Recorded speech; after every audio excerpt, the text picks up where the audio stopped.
Hello there, Qckslvrslash, and today we have Captain James Cook 78 in the Tier 5 Japanese destroyer, the Fujin. And as you can see, he is playing alongside a couple division mates, one in a French cruiser, the other an American battleship. So you kind of got a spread of ships and nations. And when I do play in divisions, I find the most success I have is when it is a division like this, when you've got a destroyer, a cruiser, and battleship, because you complement each other really well. If you go all battleship and all go the same direction, it just gets rough because too much of your kind of armor and gun power is in one location, and often divisions won't push. If you do push aggressively, it can work out, but then you can also get yourself in trouble because you don't have destroyers or cruisers in your div to support you in the aspects that they are best at, mainly keeping other DDs off your back. But you can see they've kind of split up. Captain Cook has gone off on his own towards Alpha, gets in there nice and fast, right at the same time as one of the enemy ships, and well, now it's a waiting game. You can see the Gremmy there finally spotted, the Fujin having much better detection, and Captain Cook pops his smoke, and it looks like he's doing so maybe to try to help this Phoenix.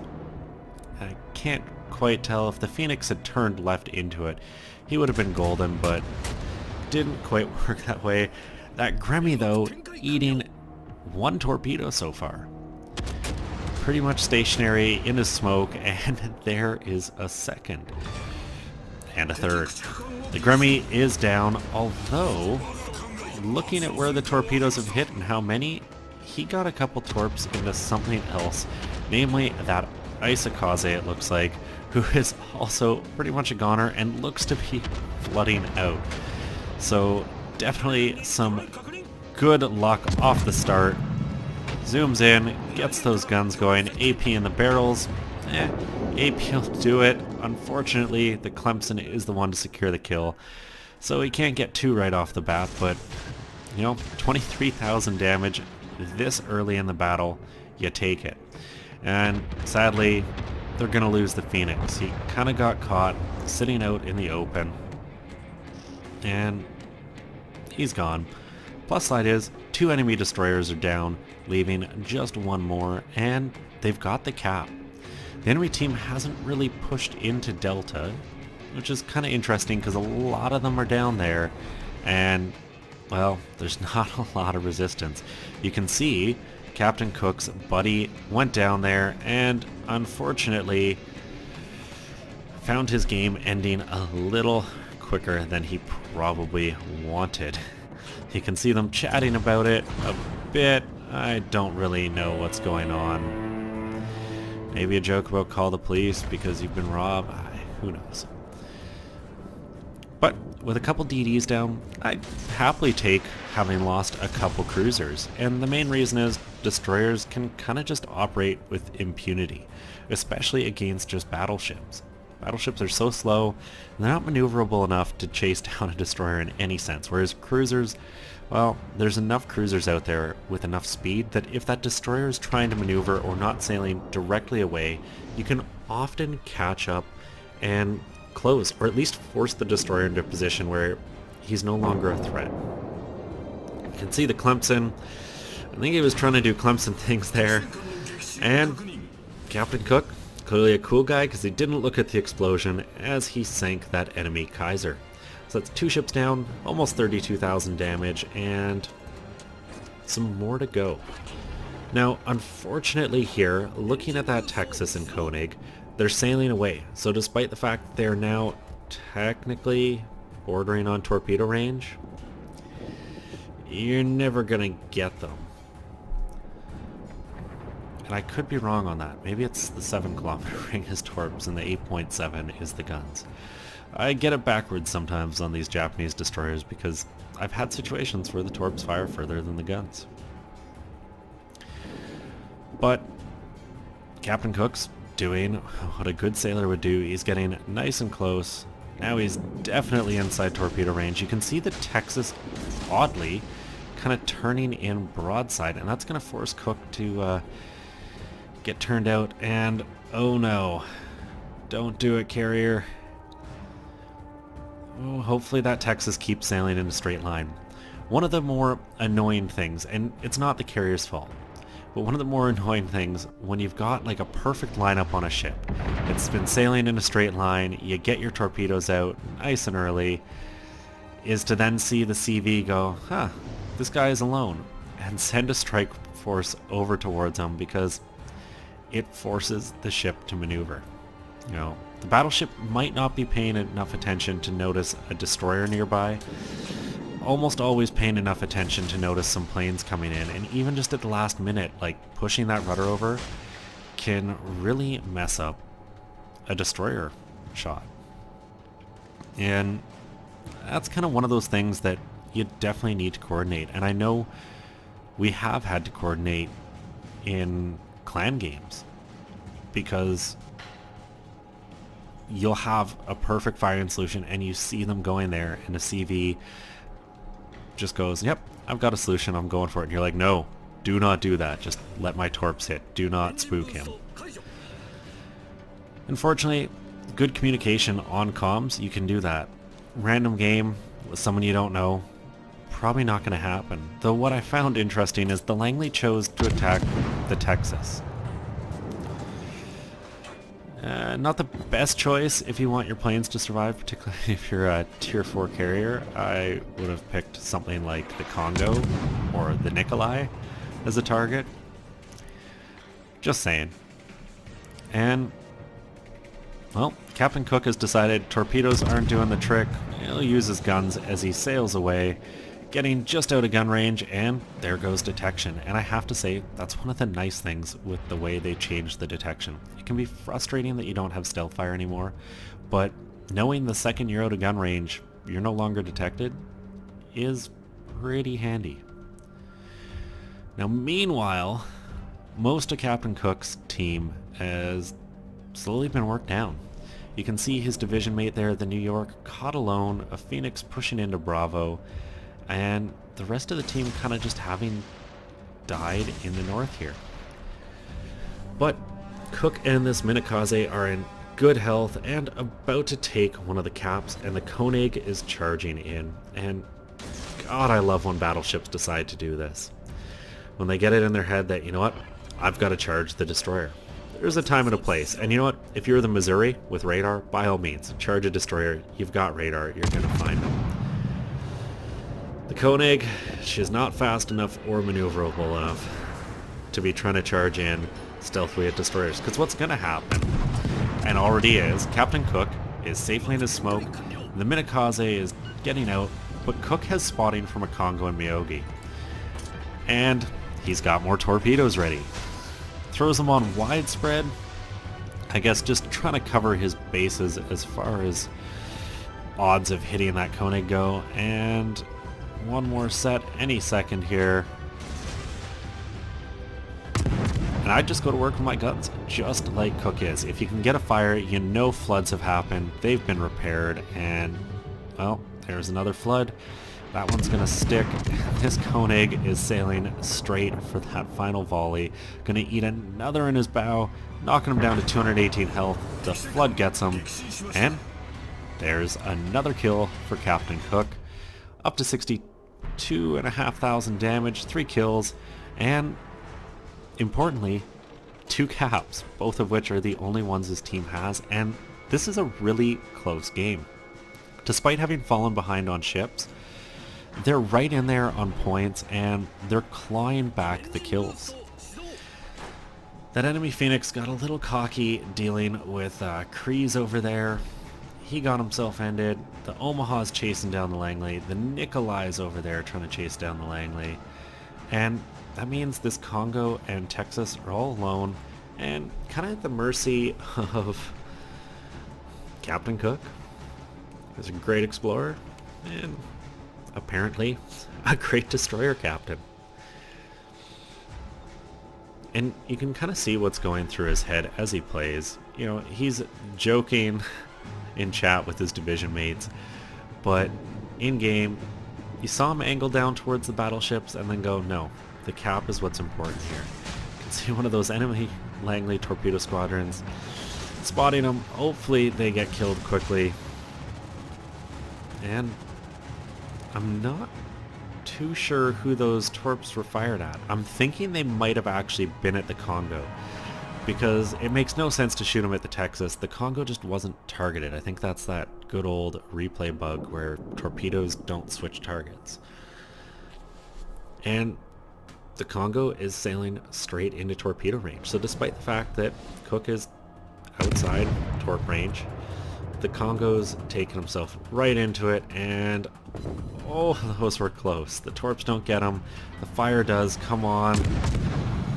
No.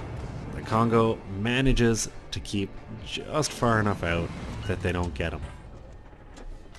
Meanwhile, in the north, Kreese is kind of giving himself a last stand, just trying to protect the caps as long as he can. The score is, well, was tied there for a split second, but Cook's team slowly running away with it because they've got 3 caps, and they're going to need the points because they're going to lose the New York more than likely here, and once he's down, they're going to lose a cap. Now Cook has got himself into a bit of a situation. I would be popping my smoke.